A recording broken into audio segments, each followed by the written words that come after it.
ناظرین کرام السلام علیکم ورحمۃ اللہ وبرکاتہ۔ تہذیب ٹی وی پر آپ سبھی کا استقبال ہے۔ میں آپ کا میزبان عارف حسن اور آپ دیکھ رہے ہیں تہذیب ٹی وی کا مقبول ترین پروگرام راز زندگی ڈاکٹر شگفتہ یاسمین کے ساتھ۔ ڈاکٹر صاحبہ، پروگرام میں آپ کا بہت بہت خیر مقدم۔ شکریہ۔ السلام علیکم ورحمۃ اللہ وبرکاتہ۔ وعلیکم السلام ورحمۃ اللہ وبرکاتہ۔ ناظرین، آپ لوگ جانتے ہیں مختلف موضوعات پر بات کرتے ہیں۔ آج کا جو موضوع منتخب کیا ہے وہ ہے دلدل۔ یوں تو بہت ساری دلدل ہماری زندگی کے اندر ہیں، ان سے نکلنے کا راستہ بھی ہے، کچھ پازیٹیو کچھ نگیٹیو، اور کبھی کبھی گناہوں کی دلدل، کبھی کبھی آزمائش کی دلدل، کبھی کوئی انسان جو ہے کبھی اپنا آپ کو اس قدر اپنے کاروباری زندگی کو یا اس طرح سے بنا لیتا ہے کہ وہ بھی اس کے لیے کہیں نہ کہیں ایک دلدل ہی ثابت ہوتی ہے۔ تمام کے جو گھر کے اس کے افراد خانہ ہیں وہ تمام پیچھے چھوٹ جاتے ہیں، وہ سوچتے ہیں کہ انسان نے اپنا آپ کو مشین بنا لیا، کون سی دلدل میں پھنس گیا۔ لیکن ڈاکٹر صاحبہ کون سی دلدل کی بات کریں انہیں سے جانتے ہیں۔ جی ڈاکٹر صاحب۔ جی، ہم گناہوں کی دلدل کی بات کر رہے ہیں۔ باقی جو چیزیں ہیں اس پہ کبھی پھر گفتگو کریں گے، لیکن فی الحال جو دلدل ہے یہ گناہوں کی دلدل ہے، جس کا انسان کو احساس بھی نہیں ہوتا ہے۔ جی، اس کا احساس کرنے والے کو بھی شاید نہیں ہوتا کہ وہ گناہ میں آہستہ آہستہ گناہ کے دلدل میں غرق ہوتا جا رہا ہے۔ ابتدا میں اسے وہ معمولی چیز محسوس ہوتی ہے۔ کہتے ہیں کہ خطا جب بہت زیادہ بڑھ جاتی ہے، اس حد تک کہ وہ آکٹوپس کی طرح انسان کو چاروں طرف سے جکڑ لیتی ہے، انسان ہاتھ پیر مارتا ہے، لیکن گناہ میں وہ اس حد تک ملوث ہو جاتا ہے کہ پھر اسے باہر نکلنے کا راستہ بڑی مشکل سے ملتا ہے، یا وہ خود اس میں دھنستا یا ڈوبتا چلا جاتا ہے۔ تو پھر ہم کہہ سکتے ہیں کہ یہ دلدل میں غرق ہو رہا ہے، یا دلدل اسے اپنے اندر کھینچ رہی ہے۔ اب آپ یہ دیکھیے کہ گناہ کیا ہے۔ فرشتے معصوم من الخطا ہیں، جی، ان سے تو خطا سرزد ہی نہیں ہوتی۔ جی، انسان جو ہے وہ خطا کر کے نادم ہوتا ہے۔ ابن آدم، حضرت آدم علیہ السلام بھی خطا کی، پچھتائے، نادم ہوئے، توبہ کی۔ اور شیطان جو ہے وہ خطا کر کے اکڑ جاتا ہے، ڈٹ جاتا ہے۔ یہی فرق ہے فرشتوں میں، انسان میں اور شیطان میں۔ لیکن یہ جو خطا ہے انسان کے اندر اللہ تعالیٰ نے ایک الارم رکھا ہے، ضمیر رکھا ہے۔ اگر بر وقت جاگ جاتا ہے، اسے ہوشیار کرتا ہے، متنبہ کرتا ہے، اور وہ پلٹ آتا ہے اللہ کی طرف۔ اللہ تعالیٰ تو غفور ہے، اس کی رحمت اس کے غضب پر حاوی ہے۔ جی، تو پھر ہم یہ کہہ سکتے ہیں کہ وہ خطا ہی خطا رہی، وہ گناہ میں تبدیل نہیں ہوئی۔ لیکن گناہ کا جب انسان ارتکاب کر لیتا ہے، آپ یہ دیکھیے اللہ تعالیٰ نے گناہ میں بڑی لذت رکھی ہے۔ جی، اللہ نے گناہ میں اتنی لذت رکھی ہے کہ انسان نہ چاہتے ہوئے بھی گناہ کا مرتکب ہو جاتا ہے۔ اس کا نفس، ایک تو شیطان، دوسرے نفس، اس گناہ کو اتنا خوبصورت، اتنا دلاویز کر کے پیش کرتے ہیں کہ انسان کے سوچنے، سمجھنے، تمیز کرنے، صحیح فیصلہ کرنے، ان تمام چیزوں کی جو طاقت ہے وہ سلب ہو جاتی ہے۔ شیطان اس حد تک اس پر حاوی ہو جاتا ہے، اسے کچھ نظر نہیں آتا، اسے اپنا مطلوب، اپنا مقصود، اپنا محبوب چاہیے تو چاہیے۔ اب وہ مال و دولت بھی ہو سکتا ہے، وہ کوئی عورت بھی ہو سکتی ہے، کوئی جاہ و اقتدار بھی ہے، کوئی منصب بھی ہے، کوئی کرسی بھی ہے۔ یہ تو اس چیز پر منحصر ہے کہ اس کا مقصود کیا ہے۔ اس مقصود کو پا لینے کے لیے انسان جو جان توڑ کوشش کرتا ہے، یہ اس چیز کو، اس کے اس جذبے کو مزید مہمیز کرتا ہے۔ اللہ تعالیٰ نے حضرت جبرائیل علیہ السلام سے کہا، جنت بنائی، اور جبریل علیہ السلام سے کہا کہ جبریل جاؤ ذرا جنت کو دیکھ کر آؤ۔ کہا یا اللہ، اتنی خوبصورت جگہ کون ہے جو یہاں نہیں آنا چاہے گا؟ اللہ تعالیٰ نے اس کے چاروں طرف مصائب، آلام، پریشانیاں، امتحان، آزمائشیں، بلائیں، تمام طرح کی ایسی چیزیں ڈال دیں جو کہ انسان کے لیے بہت کانٹوں سے گزر کر ہی پہنچنے کے لیے وہاں پہنچ سکتا ہے انسان۔ ایک باڑ کھڑی کر دی، ڈھانپ دیا جنت کو ان تمام چیزوں سے۔ کہا جبریل جاؤ ذرا دیکھ کر آؤ۔ گئے، کہا یا اللہ، یہاں تو پہنچنا ہی بہت مشکل ہے، کیسے کوئی یہاں پہنچے گا سوائے اس کے کہ جیسے تو چاہے یا توفیق دے۔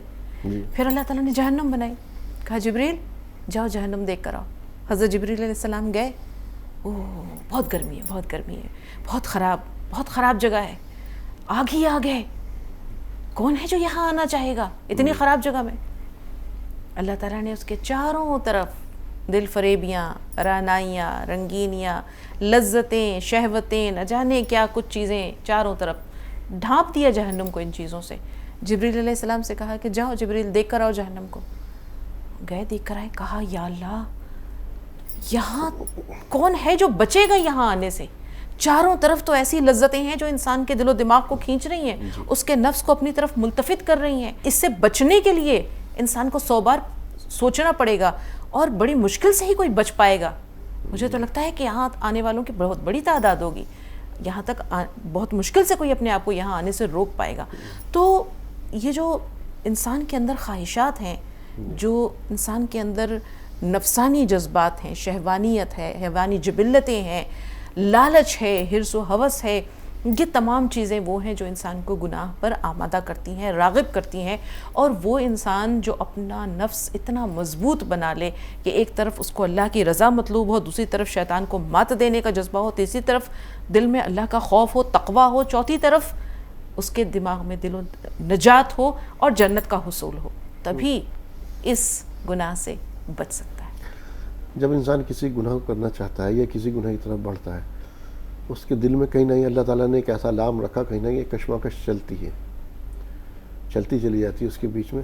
اب اس کشمکش سے میں نکلنے کے لیے وہ گناہ کا مرتکب بھی ہو سکتا ہے، بچ بھی سکتا ہے. دونوں چیزیں ہو سکتی ہیں اس کے لیے. خوف خدا خوف سب خدا. سے بڑی بات ہے.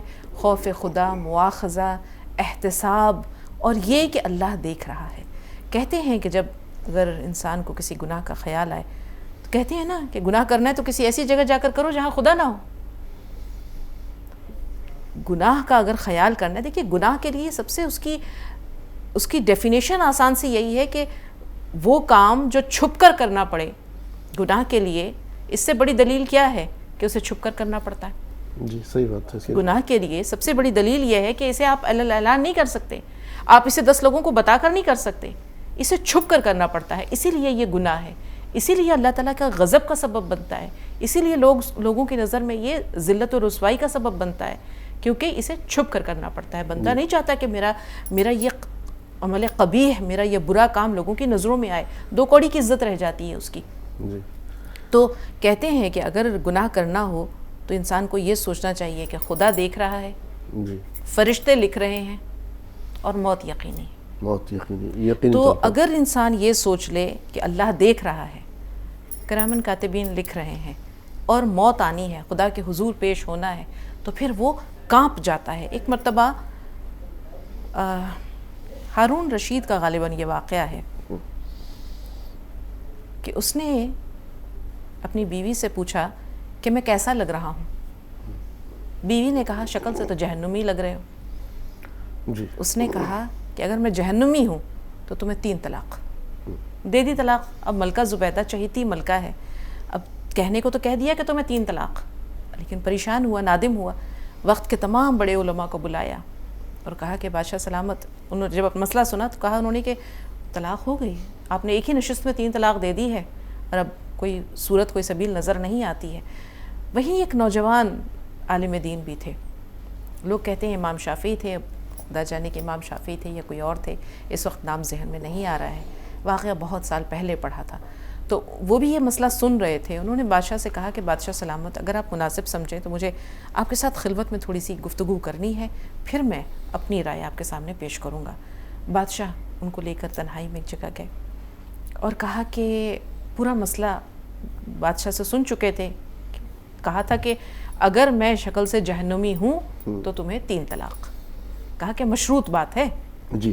یہ جو طلاق ہے یہ ایک طرح سے مشروط ہے کہ اگر آپ جہنمی ہیں تو طلاق ہے.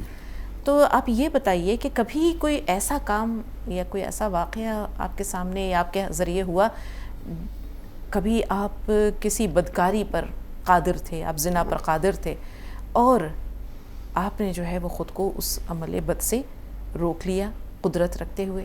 تو وہ کہنے لگا بادشاہ کہ ہاں، ایک مرتبہ ایسا ہوا کہ میں شکار سے واپس آ رہا تھا، اپنی خوابگاہ کی طرف گیا تو میں نے دیکھا کہ ایک کنیز تھی جو میرے کمرے کو صاف ستھرا کر رہی تھی، اس کی آرائش و زیبائش میں لگی ہوئی تھی. اب وہ اتنی خوبصورت تھی کہ میرے دل میں اس کی طرف رغبت پیدا ہوئی، اور میں نے دروازے کی کنڈی بند کر دی اور میں اس کی طرف بڑھا. اب وہ مجھے دیکھ کر حیران ہو گئی، پریشان ہو گئی، اور جب اس نے میری نیت کو بھانپا تو وہ رونے لگی اور کہنے لگی کہ اے بادشاہ، اللہ دیکھ رہا ہے، میں تجھے اللہ کا واسطہ دیتی ہوں، اس برے کام سے باز آ جا. جب اس نے مجھے اللہ کا واسطہ دیا تو میں ایک لمحے کو کانپ گیا، اور میں نے اپنے آپ کو روک لیا اس برے کام سے، اور میں نے دروازہ کھول کر اسے جانے دیا. تو وہ جو نیک بزرگ تھے, نوجوان بزرگ تھے, عالم دین تھے, انہوں نے کہا کہ بس پھر آپ جہنمی نہیں ہو سکتے, کیونکہ قرآن پاک کی آیت ہے کہ جو اپنے رب کے حضور کھڑے ہونے سے ڈر گیا اور اس نے اپنے نفس کو ہوا سے, نفسانی خواہشات سے روکے رکھا, تو پھر اس کے لیے جنت المأوا ہے. تو پھر آپ جہنمی نہیں ہو سکتے, لہٰذا طلاق نہیں ہوئی. تو اللہ کا خوف, برے کام سے انسان اپنے آپ کو اگر روک لیتا ہے بر وقت, تو پھر گناہ کا خیال کہیں دور جا پڑتا ہے. اور یہ وہ وقت ہوتا ہے جب شیطان اپنا سر پیٹنے پر مجبور ہو جاتا ہے. آپ کو بخاری شریف کی وہ قصہ بھی یاد ہوگا جو رسول پاک صلی اللہ علیہ وسلم نے سنایا تھا, وہ جس میں غار کا پتھر تھا. اس میں تیسرا واقعہ جو تھا, اس میں پہلا واقعہ والدین کا تھا, دوسرا واقعہ جو تھا, دوسرے شخص نے جو واقعہ بیان کیا تھا وہ بھی کچھ ایسے ہی تھا کہ اس کی چچا زاد بہن تھی جو بہت خوبصورت تھی, اور اس نے اس سے مطالبہ کیا کہ میں تمہارا وصل چاہتا ہوں. اس نے کہا کہ اتنے ہزار جو ہے وہ لیا میں تیری. اب اس شخص نے جو ہے وہ پیسوں کی تھیلی لا کر اس کے حوالے کر دی, اور جب وہ اپنے عمل بد کی طرف کا اس نے ارادہ کیا تو اس نے یہی کہا کہ اے ابن اے میرے چچا زاد, اللہ سے ڈر. اور یہ سوچ کر اس نے اپنے آپ کو روک لیا. تو اس کے بعد اس نے یہی کہا تھا اللہ تعالیٰ سے کہ اے اللہ, اس وقت میں نے اپنے نفس کو نفسانی خواہشات سے روکے رکھا, اپنے نفس کو برے کام سے روکے رکھا. اگر تجھے میرا یہ عمل محبوب ہے تو غار کا یہ پتھر ہٹ جائے اور تو ہمیں نجات دے دے. تو اس وقت غار کا جو پتھر تھا وہ تھوڑی دور اور سرک جاتا ہے. تو اللہ تعالیٰ تو بہت مہربان ہے, وہ تو اپنے بندوں کے پردے رکھتا ہے, پردے تو ہم نہیں رکھتے. اگر ہمیں کسی کی کوئی خامی یا کمی کا پتہ چلتا ہے تو ہم اسے آشکار کرنے کی کوشش کرتے ہیں. کہتے ہیں کہ اگر کسی کی خامی کا پتہ چلتا ہے اور تم خاموش رہ جاتے ہو تو یہ اس وقت تمہارے کردار کی عظمت کی علامت ہے. اپنی نیکی کو منکشف نہ کرنا آپ کے عمل کی خوبی ہے, لیکن کسی دوسرے کے عمل بد کو یا اس کی برائی پر پردہ ڈالنا یہ آپ کے کردار کی خوبی ہے. جی, ابھی آپ نے بات کی خطا کی اور گناہ کی. خطا یا غلطی اور گناہ میں فرق کیا ہے؟ خطا اور غلطی تو ایک ہی چیز ہے. خطا اور غلطی ایک ہی چیز ہے, اور گناہ, خطا دیکھیے سوچ ہے, یعنی آپ کے دل میں کسی چیز کا خیال آ رہا ہے, آپ نے بھی اس پر آپ نے عمل نہیں کیا ہے. کہتے ہیں نا مجھے ایک غلط سوچ آ رہی ہے, ایک غلط خیال آ رہا ہے, بھول کو خطا کہتے ہیں, اور جب یہ عمل میں تبدیل ہو جاتا ہے تو پھر یہ گناہ بن جاتا ہے. یا یہ کہہ سکتے ہیں کہ غلطی انسان سے, غلطیوں کا پتلا خطا ہو سکتی ہے, حضرت آدم علیہ السلام سے خطا ہوئی. گناہ کو یہ بھی کہہ سکتے ہیں کہ ارادتاً پوری طرح سے پلاننگ کر کے کیا جائے اس کے لیے, پھر اس کے لیے بچنا, جیسے بھی آپ نے توبہ. حضرت آدم علیہ السلام نے بھی یہی کیا کہ حضرت آدم علیہ السلام سے خطا ہوئی, بھول ہوئی, عمل بھی کیا تو یہ گناہ ہوا. خطا ایک چیز کا ارادہ کریے. دیکھیے ہوتا کیا ہے, نیکی کا فرشتہ آپ کے ذہن میں اگر نیکی کا خیال آیا اس نے لکھ لیا, نیکی کا خیال آیا اس نے لکھ لیا. بدی کا جو فرشتہ ہے, کرامن کاتبین جو ہے ہمارے, بدی کا جو ہمارے بدی برائیاں لکھتا ہے, وہ اس وقت تک نہیں لکھتا جب تک کہ آپ کو کر نہیں گزرتے, جب تک نہیں گزرتے. تو بھول خطا ہے, گناہ اس خطا کو عملی طور پر انجام دینے کا نام ہے. حضرت آدم علیہ السلام سے جو بھول ہوئی تھی وہ دراصل گناہ ہوا تھا. درخت کا پھل توڑ کر کھا لینے تک خطا گناہ میں تبدیل ہو گیا. خطا گناہ میں تبدیل ہو گیا. اور حضرت آدم علیہ السلام نے فوری طور پر جیسے ان سے یہ عمل سرزد ہوا, اب دیکھیے گناہ میں کتنی لذت ہے. ہم پھر آ رہے ہیں گناہ کی طرف. شیطان نے کیوں ورغلایا؟ اس نے کس طرح, شیطان نے اماں حوا کو کیا کہا؟ حضرت آدم علیہ السلام پر تو بس نہیں چلا, اماں حوا کے پاس گیا اور کہا کہ یہ جو درخت ہے اللہ تعالیٰ نہیں چاہتا کہ تم لوگ کو ابدی زندگی ملے, جنت کی تمام نعمتیں تو تمہارے لیے مفت ہیں, فری ہیں, کھا سکتے ہو, پی سکتے ہو جہاں چاہو فراغت کے ساتھ, پھر اس درخت کو کیوں روکا, اس درخت کا پھل چکھنے سے کیوں منع کیا؟ اللہ تعالیٰ نہیں چاہتا کہ تم جو ہے وہ تمام عمر ایک لمبی زندگی تمہیں مل جائے, کبھی ختم ہی نہ ہو, کبھی فنا نہ ہو, تو حیات جاویدانی پانے کے لیے اس کا پھل کھا لو, پھر یہ جنت بھی تمہاری, اس کی نعمتیں بھی تمہاری, کبھی موت ہی نہیں آئے گی. اب اماں حوا کے دل میں یہ خیال آیا, راسخ ہوا, خطا کی طرف قدم بڑھنے لگا. حضرت آدم علیہ السلام کو بھی انہوں نے اپنا ہمنوا ہم خیال بنا لیا.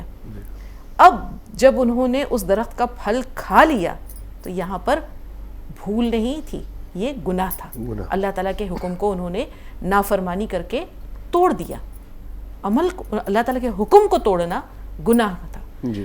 اس گناہ پر فوری طور پر جب حضرت آدم اور حوا علیہ السلام نے اپنے خطا کا، اپنے گناہ کا اقرار کیا کہ ربنا ظلمنا انفسنا وان لم تغفر لنا وترحمنا لنکونن من الخاسرین، کہ اللہ ہم نے اپنی جانوں پر ظلم کیا اور اگر تو نے ہم پر رحم نہیں کیا، ہمیں معاف نہیں کیا تو ہم خسارہ پانے والوں میں سے ہو جائیں گے.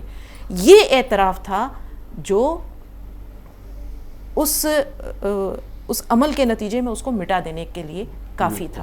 اللہ تعالیٰ کی رحمت جوش میں آ گئی. شیطان کا کیا دھرا جو تھا وہ سب وہیں کا وہیں رہ گیا. حضرت آدم علیہ السلام کو اپنا مقام و مرتبہ پھر مل گیا، لیکن آزمائشوں کا ایک دفتر کھل گیا. جی. اب اس کی طرف آ رہا ہوں.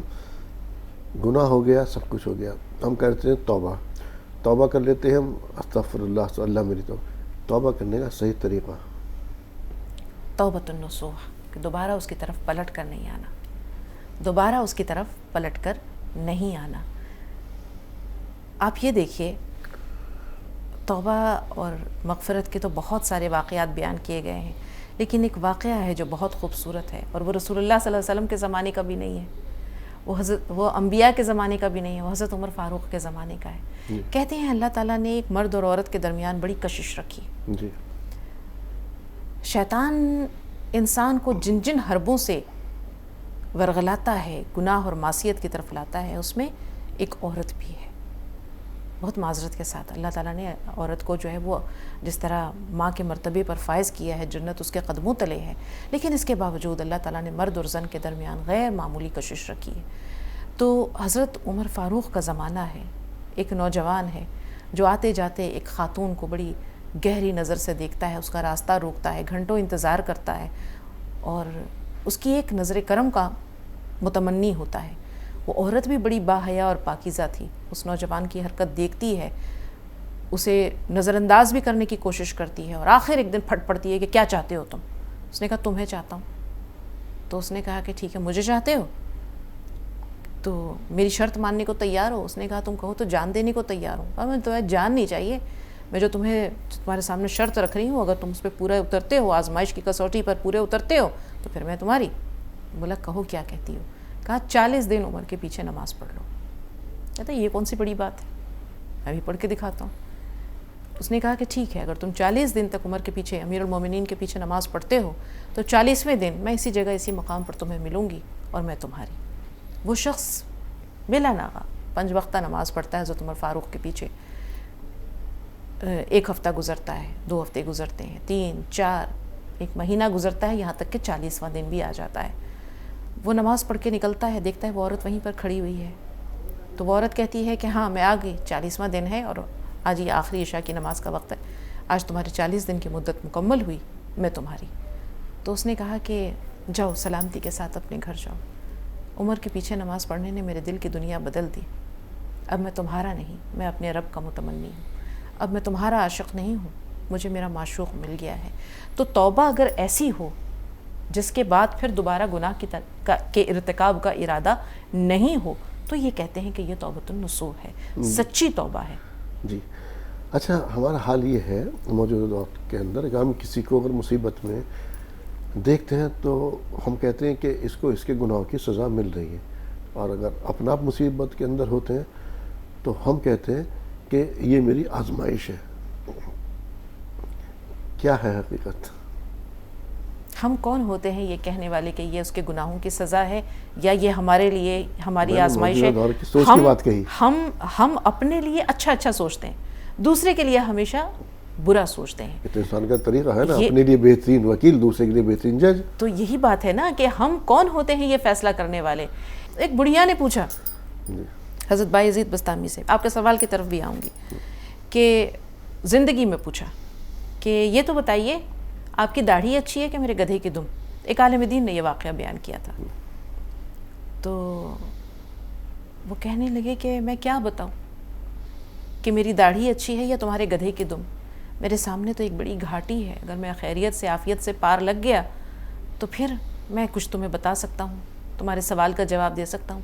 جیتے جی میرے پاس تمہارے سوال کا کوئی جواب نہیں ہے. حضرت بایزید بستامی کا انتقال ہو جاتا ہے. تو اس بوڑھی عورت کے خواب میں آتے ہیں. وہ بوڑھی عورت کہتی ہے میرا سوال آج بھی وہیں کھڑا ہے کہ آپ کی داڑھی اچھی ہے یا میرے گدھے کی دم؟ تو وہ کہتے ہیں کہ بہن اللہ نے میرے حال پہ بڑا رحم کیا, اللہ نے میری جو ہے وہ میرے ساتھ بڑا بھلائی اور مغفرت کا معاملہ کیا, اللہ نے اپنے رحم و کرم سے میری جو ہے وہ بخشش کر دی, ورنہ میرے اعمال تو ایسے نہیں تھے کہ میری مغفرت ہو جاتی. اور کیونکہ اللہ تعالیٰ نے جب میں اللہ کے حضور پہنچا تو اللہ نے کہا کہ بایزید کیا لے کر آئے ہو؟ تو میں نے کہا کہ اللہ, بادشاہوں کے دربار میں جب فقیر آتے ہیں تو یہ نہیں کہتے ہیں کہ میں کیا لے کر آیا ہوں, بادشاہ تو یہ کہتے ہیں کہ کیا لینے آئے ہو. میں اپنے ٹوٹے پھوٹے شکستہ بستہ یہ تھوڑے بہت اعمال لے کر آپ کی بارگاہ میں آیا ہوں اور آپ کی رحمت کا متمنی ہوں, رحمت کا امیدوار ہوں, بخش دیجئے, معاف کر دیجئے, مغفرت کر دیجئے. اللہ نے کہا کہ جا, تمہارے اعمال قبول کیے میں نے. تو اب میں یہ کہہ سکتا ہوں کہ تمہارے گدھے کی دم کو میری داڑھی سے کیا نسبت ہو سکتی ہے کہ میرے رب نے میرے حال پہ کرم کیا اور میری مغفرت ہو گئی. تو آپ کے سوال کا جواب یہ ہے. اب آپ نے یہ کہا کہ ہم دوسرے کو کہتے ہیں کہ یہ اس کے اعمال کی سزا ہے اور اپنے لیے کہتے ہیں کہ آزمائش ہے. اس چیز کا فیصلہ صرف رب کریم کر سکتا ہے. انسان کی نیت صادق ہو, طلب سچی ہو اور اللہ کی رضا مطلوب اور مقصود ہو. بنی اسرائیل کا ایک شخص تھا, احادیث کی کتابوں میں بھی یہ واقعہ منقول ہے کہ اس نے 99 قتل کیے تھے. 99 قتل کیے, اس کے بعد ایک دانا شخص کے پاس گیا, کہا میری مغفرت ہو جائے کہ میں نے 99 قتل کیے ہیں. کہا نہیں ہو سکتی, اتنے لوگوں کو قتل کیا ہے تم نے. جس نے کسی ایک کو قتل کیا تو اس نے تمام لوگوں کو, پوری انسانیت کو قتل کیا. تو اس نے بہت غصہ آیا, اسے بھی مار ڈالا. 100 قتل ہو گئے. اب اس کے بعد بھی اس کا دل جو ہے وہ مطمئن نہیں ہوا. کہتے ہیں نا کہ برائی وہ چیز ہے جو دل میں کھٹکتی ہے, اور یہ جب تک کھٹکتی ہے اس کا مطلب ہے کہ آپ غلطی پر ہیں. اب یہ کھٹک نے اس کو مجبور کیا کہ وہ پھر کسی سے مشورہ لے. اس بار وہ ایک عالم دین کے پاس پہنچا, نیک بزرگ تھے, درویش تھے. کہا کہ بھائی ایسا معاملہ ہے, اب 100 قتل ہو گئے ہیں, کیا میری بخشش ہو سکتی ہے؟ کہا کیوں نہیں ہو سکتی ہے, لیکن ایسا کرو کہ فلاں جگہ پر اس بستی میں ایک اور درویش, ایک بہت نیک انسان رہتے ہیں, ان کے پاس چلے جاؤ اور ان کے پاس جا کر کے اپنے گناہوں سے تم توبہ کر لو. اب اس نے ارادہ کیا کہ ٹھیک ہے میں اس بستی میں پہنچتا ہوں. چلا یہاں سے, ابھی یہاں سے رخصت ہی ہوا تھا, وہ بستی ابھی دور تھی, موت آ جاتی ہے. موت آ گئی اور وہ گرتا ہے کچھ اس انداز میں, ہاتھ جو ہے وہ اس بستی کی طرف ہے, پیر جو ہے وہ اس کی اپنی بستی کی طرف, یعنی جس منزل سے چلا ہے اس طرف پیر ہے اور ہاتھ جو ہے وہ اس کے مطلوب و مقصود منزل مقصود کی طرف ہے. یوں گرا. اب آسمان سے فرشتے آ گئے, جہنم کے بھی فرشتے آ گئے, جنت کے فرشتے آئے. جہنم کا فرشتہ یہ کہتا ہے کہ یہ گناہ گار تھا, ہم اسے لینے آئے, اس کا ٹھکانہ جہنم ہے. جنت کے فرشتوں نے کہا کہ نہیں, دل میں توبہ کا ارادہ کر چکا تھا, ہم اسے لینے آئے ہیں, ہمارا مہمان ہے. اس نے کہا کہ توبہ نہیں کی ہے, صرف ارادہ کیا ہے. جنت کے فرشتوں نے کہا کہ نیت جو ہے وہ ارادہ جو ہے وہ دراصل دن کی نیت کا ہی نام ہے.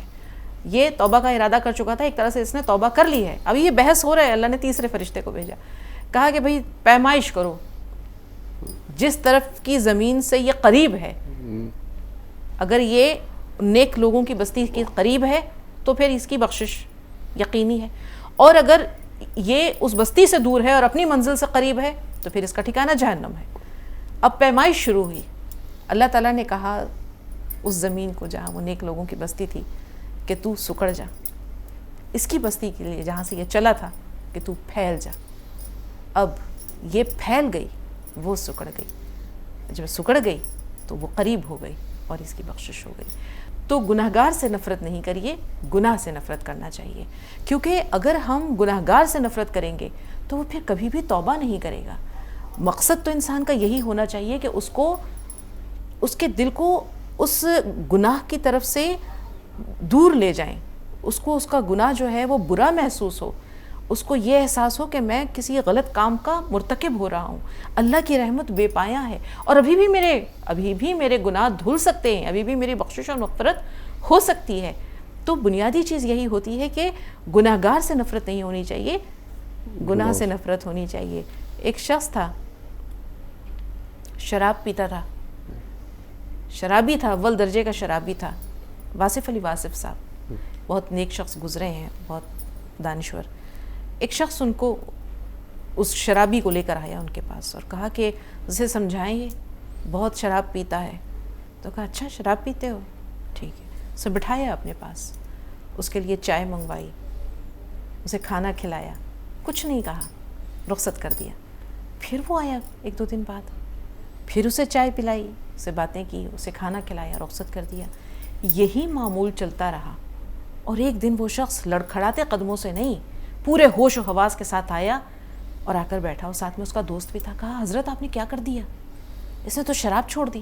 کہا میں نے کچھ نہیں کیا، محبت نے کیا جو کیا. تو گناہ سے نفرت کریے، گناہ گار سے نہیں، کیونکہ محبت فاتح عالم ہے. محبت دلوں کی دنیا بدل دیتی ہے. محبت ایک برے شخص کو نیک شخص میں تبدیل کر سکتی ہے. رسول پاک صلی اللہ علیہ وسلم نے کیا کیا تھا؟ محبت کی زبان تھی جس سے کہ وہ تمام لوگ آپ پر دیوانہ وار پروانہ وار نثار ہوتے تھے.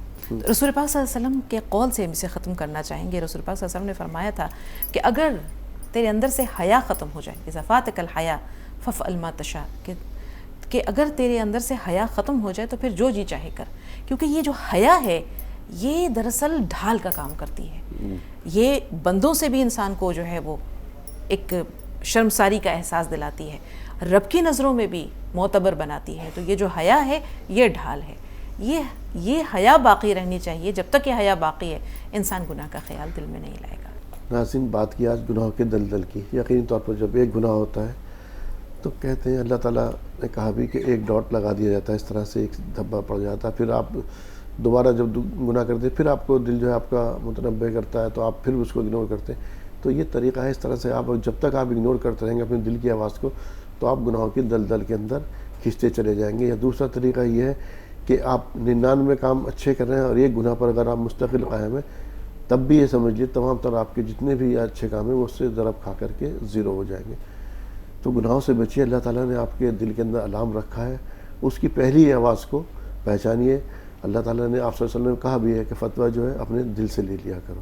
تو دل کی آواز کو سنیے اور گناہوں سے بچیے. ڈاکٹر صاحبہ، پروگرام میں شمولیت کے لیے آپ کا تہہ دل سے شکریہ. بہت بہت شکریہ. تو ناظرین، راز زندگی ماجد نہیں، اسی کے ساتھ اپنے میزبان کو دیجیے اجازت. السلام علیکم ورحمۃ اللہ وبرکاتہ.